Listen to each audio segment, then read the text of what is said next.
초등학교 3학년 어린이가 어느 날 이 엄마 앞에서 조금 두꺼운 책을 한 권 읽고 있었습니다. 아들이었습니다. 엄마가 이렇게 지켜보니까 참 기특한 생각이 들었습니다. 그래, 무슨 책을 그렇게 보고 있느냐 하고 물어보면서 겉표지를 봤더니 책 이름이 육아교육법이라는 책이었습니다. 그래서 이제 엄마가 묻는 겁니다. 아니, 왜 이런 책을 네가 읽고 있느냐? 그랬더니 아들이 대답을 합니다. 네, 제가 올바른 교육을 받고 있는지 알아보려고요. 이렇게 대답했습니다. 자, 이런 말이 있습니다. 내가 하나님을 믿을 때에 구원을 받는다. 그런데 반대로 하나님이 나를 믿으실 수 있을 때에 축복을 받는다. 어떻습니까? 참 그럼직하죠. 하나님께서 나를 믿으실 수 있는 그런 사람이 된다는 것, 그 자체가 이미 놀라운 은혜를 받은 분입니다. 축복이 그에게 올 수밖에 없는 그런 사람이 되었을 것입니다. 자, 이것을 응용한 말이 있는데요. 자식이 부모를 믿습니다. 그러면 그 부모님은 복된 부모님입니다. 그런데 반대로 부모가 자식을 믿을 수 있어야 한다. 이렇게 말합니다. 그래서 이 말을 들었을 때에 자녀로서 나는 이 부모님께 믿을 수 있는 자녀였던가, 또 지금 믿을 수 있는 자녀로 살아가고 있는가, 이렇게 생각을 해보게 됩니다. 자녀 교육에 대한 유대인들의 교훈이 참 많이 있는데요. 그 중에 몇 가지를 함께 들으시도록 소개를 하겠습니다. 자식에게 물고기를 잡아주지 말고 물고기 잡는 법을 알려줘야 한다. 잘 아실 것입니다. 자, 정말 그렇습니다. 유대인들은 전 세계에 자기 고향 땅이 아닌 곳으로 흩어져서 수천 년 동안 살았습니다.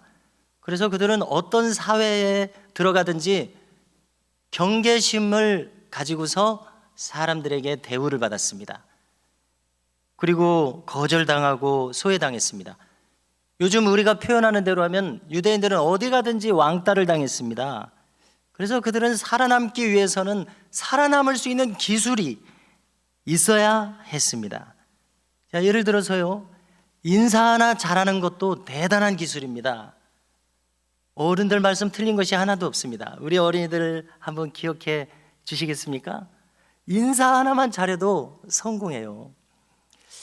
그도 그럴 것이, 인사를 하려면 내가 먼저 그분을 좋아해야 되는데 내가 그분을 먼저 좋아하는데 나를 싫다고 할 사람이 없을 것 같아요.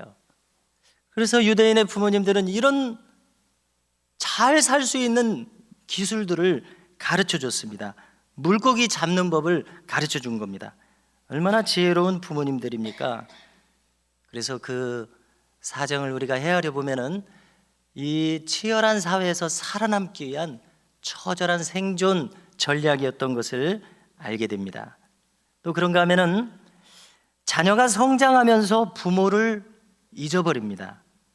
그것은 부모의 교육이 나빴기 때문이다. 이렇게 말합니다. 부모로서 스스로를 좀 돌아보게 하는 그런 내용이죠. 그런가 하면은 부모의 말을 어기는 자가 자라서 자식을 낳으면은 그 자식이 자기 말을 듣지 않는다. 어떻습니까? 자식이 자신을 돌아보게 하는 내용입니다. 또 아이들은 부모의 말씨를 흉내를 낸다. 아이의 말씨만으로도 그 부모의 성품을 알 수 있다. 이렇게 말합니다. 그래서 우리 모두와 이 부모와 자녀 모두가 자신을 돌아보게 하는 소중한 교훈들을 유대인 자녀들에게 가르치고 있다는 것입니다. 우리가 오늘 본문을 읽었는데요, 성경은 부모 자식에 대해서 많은 교훈을 주고 있습니다. 그 중에서도 이 아브라함과 이삭의 이야기도 빼놓을 수 없는 귀중한 교훈을 우리에게 주고 있습니다. 자, 이삭이 어떤 아들입니까? 정말 귀한 아들이죠. 무려 100세에 얻은 아들입니다. 하나님께서는 진작에 자식을 낳을 것을 약속하셨었습니다. 우리가 창세기 12장에 보면은 아브라함이 처음 등장하죠. 등장하자마자 가나안 땅으로 가라. 그러면은 그 가나안 땅에 무수히 많은 후손들을 살아가게 하겠다. 너를 축복하게 하겠다. 너를 복의 근원이 되게 하겠다. 하나님 처음부터 이렇게 말씀하셨었어요. 그것이 그의 75세였었습니다. 그런데 무려 25년이 지나서야 100세가 되어서야 아들을 그제서야 허락하시는 이 시간을 한번 보십시오. 그 언약이란 무엇이었냐면요, 한마디로 너의 후손이 하늘의 별과 같이 많아질 것이다. 바다의 모래를 셀 수 있겠느냐? 그 모래처럼 많아질 것이다. 그런 약속이었습니다. 그래서 우리가 곰곰이 성경의 결론을 가지고 생각을 해보면은 너는 복의 근원이 될지니라는 이 말씀과 조화롭게 생각을 해보고 성경 전체를 생각해 보면은 이것은 너를 통해서, 너의 후손을 통해서 메시아를 줄 것이다. 십자가에서 온 인류의 죄를 대속하는 그 일이 반드시 있어야 되는데 너의 후손을 통해서 줄 것이다. 할렐루야. 얼마나 귀한 언약입니까? 그렇지만은 얼마나 긴 세월이 지나고서야 그 약속이 실현되었다고요? 무려 20년이 넘는 긴 시간 동안 아브라함과 사라도 우리와 똑같은 사람들이었습니다. 그들은 인내하지 못했습니다. 하나님이 말씀하셨는데도 그들은 그것을 그대로 끝까지 그 믿음을 간직하지 못했어요. 그래서 어떻게 했습니까? 시간이 하염없이 흘러가는 것처럼 느꼈을 것입니다. 진득하게 기다릴 수가 없었어요. 참을 수가 없었어요. 그래서 기다리다 못해서 아내 사라의 주장을 따라서 우리를 통해서는 안 되니까 내 여종 하갈이 있지 않습니까? 그 하갈을 첩으로 삼아서 하갈을 통해서 낳는 아들을 통해서 하나님의 약속을 이룹시다. 이렇게 사라가 제안한 거예요. 자, 아내 말을 잘 듣는 아브라함입니다. 그럽시다. 이렇게 해서 아들을 낳았으니 그 아들이 이스마엘입니다.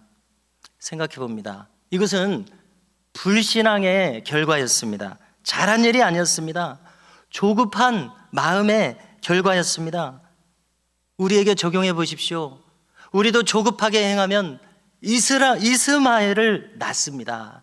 반드시 기억해야 되겠습니다. 우리 인생의 중요한 일들은 결혼하는 일, 직장을 얻는 일, 이런저런 사람들을 만나는 일, 이런 일들이 우리 인생의 중요한 일들입니다. 그러나 무엇을 하든지 우리가 만일 조급하게 선택한다면은, 조급하게 결정한다면은 그 분별 없는 선택이 우리를 패망으로 이끌 수도 있다는 교훈입니다. 자, 아브라함의 나이 99세에 하나님은 그에게 다시 말씀하십니다. 아브라함을 지켜보다가 이제 결정적인 시간에 말씀하시는 것이죠. 아니다. 이스마엘을 통해서가 아니다.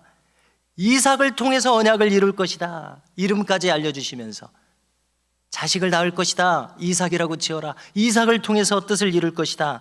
너와 사라의 아들 이삭을 통해서다. 그렇게 해서 정말로 1년 후에 100세의 아들을 낳았습니다. 얼마나 이 이삭이 사랑스럽겠습니까? 자랑스럽겠습니까? 아브라함의 일평생이 이제 이삭을 통해서 결론이 지어지고 또 열매를 맺을 것입니다. 이제 정말 하나님의 언약이 이 이삭을 통해서 이루어지겠구나.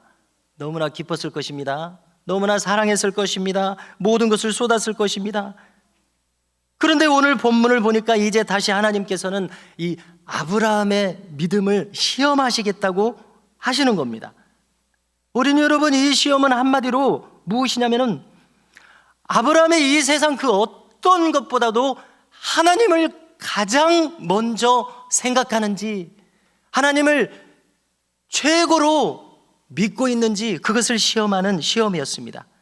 이름을 붙이자면 절대적인 신뢰, 그 외에 다른 것이 없는 그런 신뢰 말입니다. 꼭 하나님만을 생각하는 그런 사람인가 시험합니다. 어느 날 하나님은 아브라함을 부르십니다. 우리가 오늘 읽지 않은 2절을 보니까 이렇게 말씀하십니다. 아브라함아, 네가 사랑하는 너의 독자 이삭을 데리고 모리아 땅으로 가라. 모리아 땅은 지금의 예루살렘입니다. 모리아 땅으로 가라. 거기서 그를 번제로 드려라. 번제가 무슨 뜻이에요? 불살라서 완전히 태워서 하나님께 올려드리는 그런 제사를 말합니다.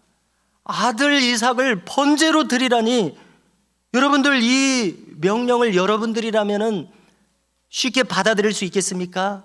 잘 이해할 수 있겠습니까? 아니, 이것은 또 무슨 말도 안 되는 명령을 나한테 주시는가, 이런 생각이 들지 않겠습니까? 어떻게 생각하십니까? 생각할수록 이해가 되지 않는 그런 명령입니다. 이삭을 통해서 무수한 후손을 약속하셨으면서도 정작 이제 이삭을 바치라고, 번제로 불살라서 바치라고, 이런 명령을 어떻게 내리실 수가 있겠습니까? 이삭은 아브라함의 전부인데요, 가나안 땅에 이주해 온 것도, 지금까지 살아온 것도, 언약을 그때 주셔서 25년 동안 간직하게 하신 것도 전부 이삭을 통해서 이루어질 작정이었습니다. 그야말로 이삭은 아브라함 그 자체입니다. 아브라함의 인생 전체입니다. 그의 신앙 전체입니다. 모든 사랑을 여기에 쏟았습니다. 모든 힘을 여기에 쏟았습니다. 그 이삭을 드리라니요. 그런데 아브라함이 어떻게 하는지 보십시오. 바로 앞에 3절을 보니까 아침에 일찍이 일어나 출발합니다. 안장을 채웁니다. 나귀의 안장을 채우고 두 종과 함께 그 아들 이삭을 데리고 번제에 쓸 나무를 쪼개어 가지고 출발합니다. 무슨 상황입니까? 아침에 일찍이 두말하지 않고 군소리하지 않고 순종하고 있는 겁니다. 밤새 출발할 계획을 다 가지고 있고 장작까지 쪼개놨습니다. 군소리 없이 두말 없이 순종하는 이 모습을 보이고 있습니다. 얼마나 놀랍습니까? 학자들의 도움을 받으면요, 이때 이삭의 나이가 27살쯤 되었다고 합니다. 우리는 보통 한 10대쯤 되었으리라 이렇게 추측이 늘 되지 않습니까? 그런데 여러 가지 의견이 있지만 27살쯤, 아주 장성한, 쉽게 말해서 어른입니다. 청년입니다. 아브라함의 순종은 놀랍기만 합니다. 그래서 생각해 보건대 얼마나 많은 훈련이 아브라함에게 있었겠는가, 이것을 생각하게 됩니다. 그는 지금 하나님을 절대적으로 신뢰하고 있습니다. 참 신앙이 무엇인가 생각을 해봅니다. 참 신앙은 납득이 돼서, 이해가 잘 돼서 믿는 것이 참 신앙이 아님을 깨닫습니다. 그러면 참 신앙은 무엇입니까? 하나님이시니까 믿는 것입니다. 할렐루야.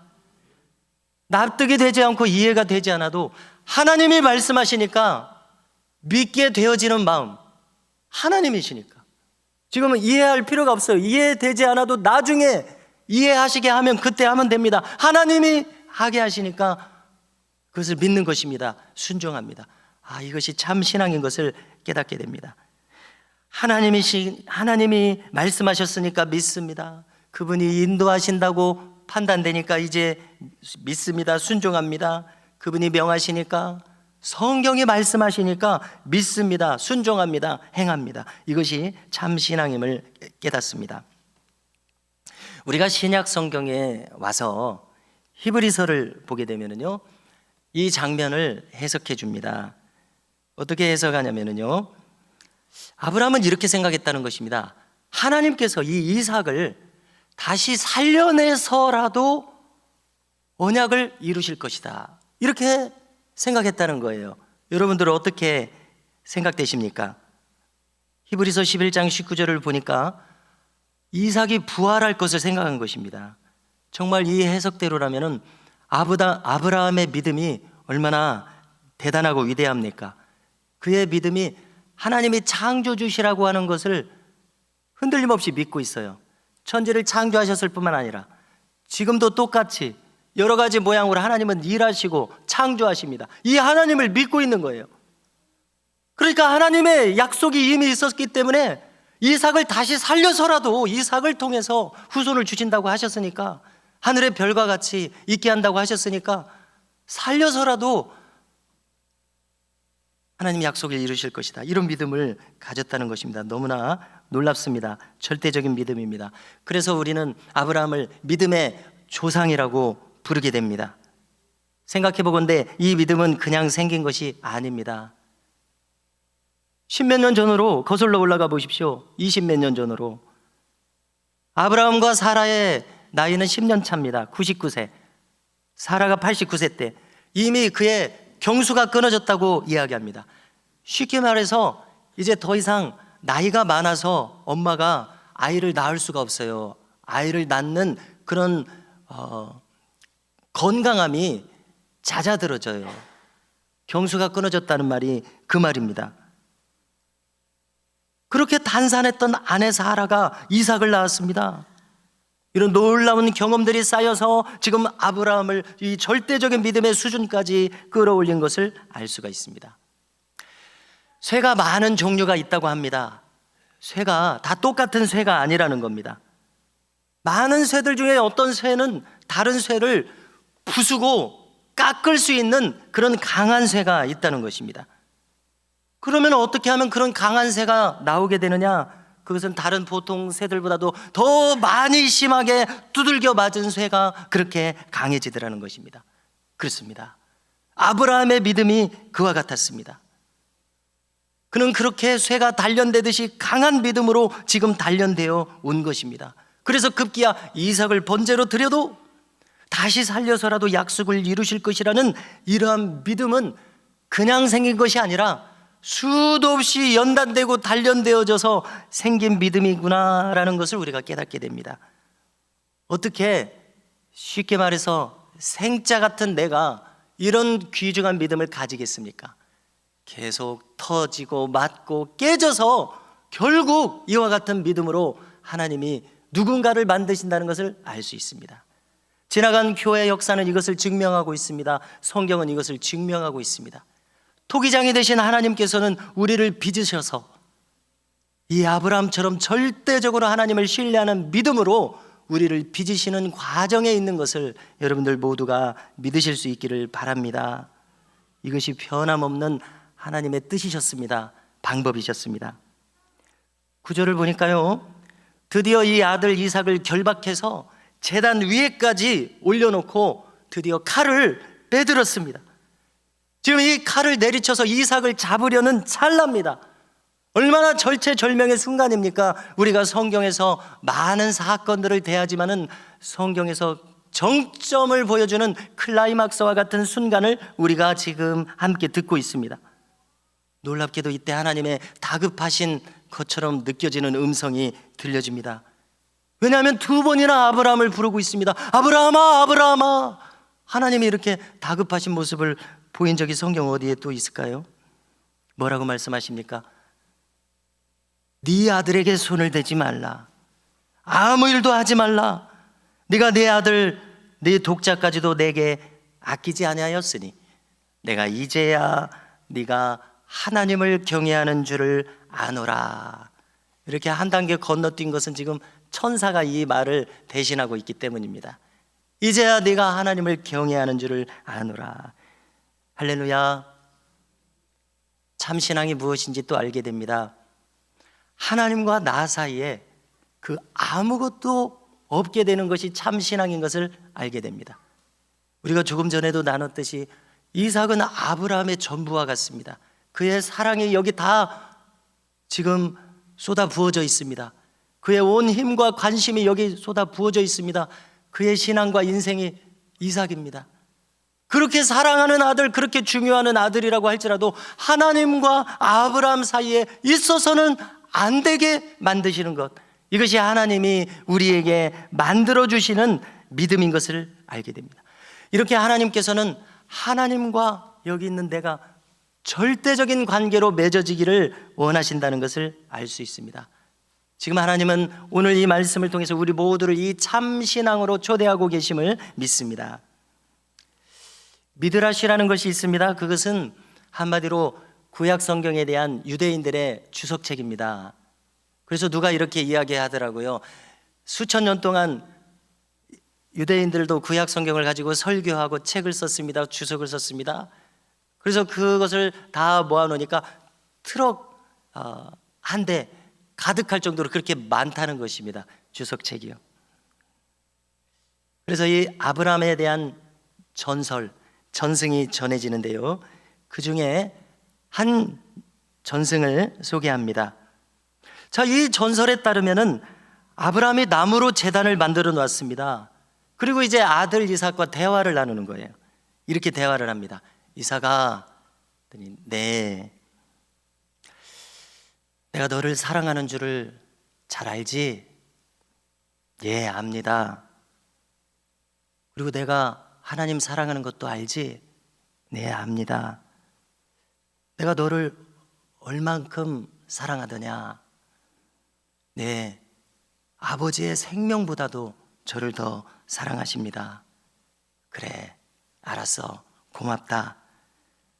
내가 너를 사랑하는 줄을 네가 알고 있으면 제단에 올라가라.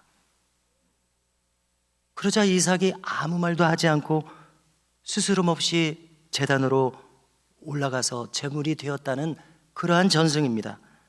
제가 여기까지 읽었을 때 무슨 생각이 떠올랐느냐면요, 부전자전이구나, 이 말이 떠올랐습니다. 왜냐하면 하나님을 향한 아브라함의 믿음과요, 이 아버지와 하나님을 향한 이 아들 이삭의 믿음이 비슷한 것을 느끼게 됩니다. 생각해 보십시오. 얼마나 아름다운 믿음이라고 느껴지십니까? 다시 한번요. 하나님을 향한 아브라함의 믿음이 절대적 신앙이에요. 그런데 이 아들 이삭이 아버지 아브라함에 대해서 또 하나님에 대해서 가지는 믿음이 절대적이에요.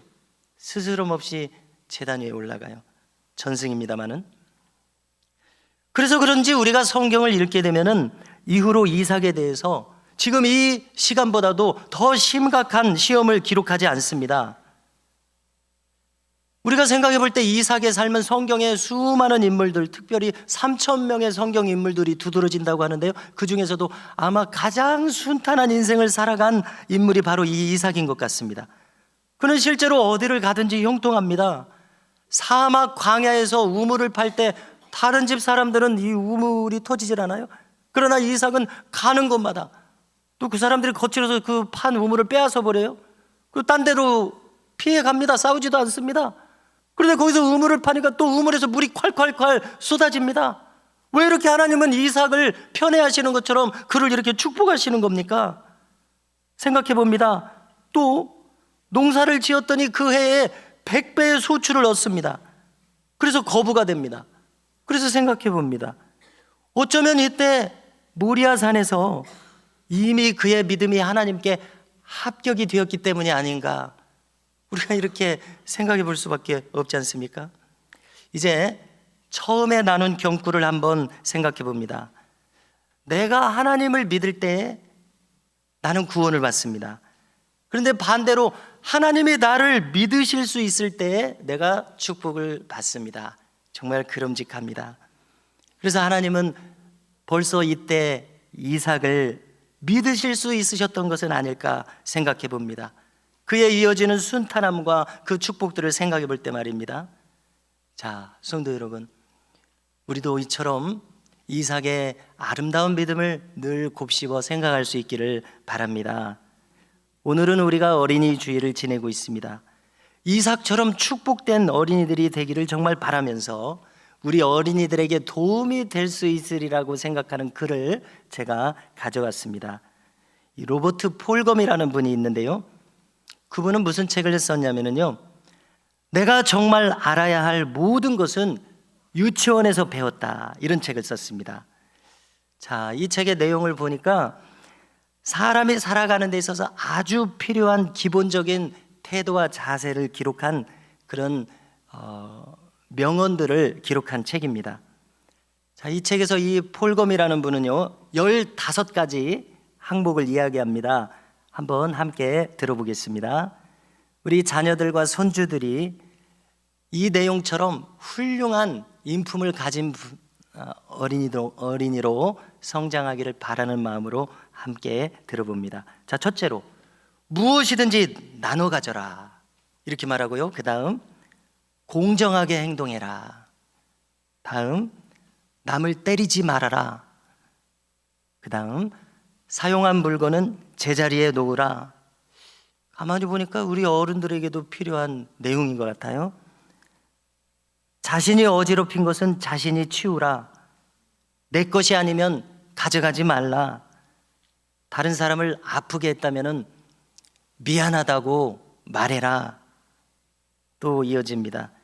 음식을 먹기 전에는 손을 씻어라. 변기를 사용한 뒤에는 물을 내려라. 균형 잡힌 생활을 해라. 매일 공부도 하고 생각도 하고 그림도 그리고 노래도 부르고 춤도 추고 놀기도 하고 일하기도 해라. 우리 문화하고는 좀 맞지 않는 것 같습니다만은 매일 오후에는 낮잠을 자라. 밖에서는 차를 조심해라. 옆 사람과 손을 잡고 움직여라. 또 경이로움을 느껴라. 스티로폼 컵에 들어있는 작은 씨앗을 기억해라. 뿌리가 나고 잎이 자라지만 아무도 왜 그렇게 자라는지 모른다. 그러나 우리 모두가 이 씨앗과 같다. 또 금붕어, 햄스터, 흰 쥐, 스티로폼 컵 속의 이 작은 씨앗들 나중에 다 죽는다. 우리도 마찬가지다. 그리고 마지막으로 딕과 제인이라는 그림책이 있는가 봐요. 우리 한국으로는 철수와 영희, 우리 국민학교 1학년 때 배운 기억을 제가 하게 되는데요. 그런 책이 있는가 봐요. 태어나서 처음 배운 단어, 그것을 기억해라. 그것은 모든 단어보다도 아주 뜻이 깊은 단어다. 무슨 단어냐면요, look, 바라봐라. 이렇게 이야기하고 있습니다. 그런가 하면 또 우리 부모님들을 위해서 저 유명한 2차 세계대전의 영웅이 있습니다. 인천 상륙 작전을 통해서 우리 민족의 운명을 구원해 준 귀한 분, 메가더 장군입니다. 그는 또한 신실한 믿음의 사람이기도 했습니다. 그는 자녀를 위한 기도를 기록했는데요, 우리에게 전해집니다. 이것을 읽어드리고자 합니다. 함께 들어보겠습니다. 오 주여, 제 아이가 이런 사람이 되게 하소서. 약할 때에 자신을 분별할 수 있는 힘과 두려울 때에 자신을 잃지 않는 용기를 주소서. 정직한 패배 앞에 당당하고 태어나며 승리의 때에 겸손하고 온유한 사람이 되게 하소서. 내 아이가 이런 사람이 되게 하소서. 자신의 본분을 자각하여 하나님과 자신을 아는 것이 지식의 기초임을 깨닫는 사람이 되게 하소서. 그를 요행과 안락의 길로 이끌지 마시고 자극받아 분발하도록 고난과 도전의 길로 인도하소서. 모진 비바람을 견뎌내게 하시고 실패한 자를 긍휼히 여길 줄 아는 사람이 되게 하소서. 내 아이가 이런 사람이 되게 하소서.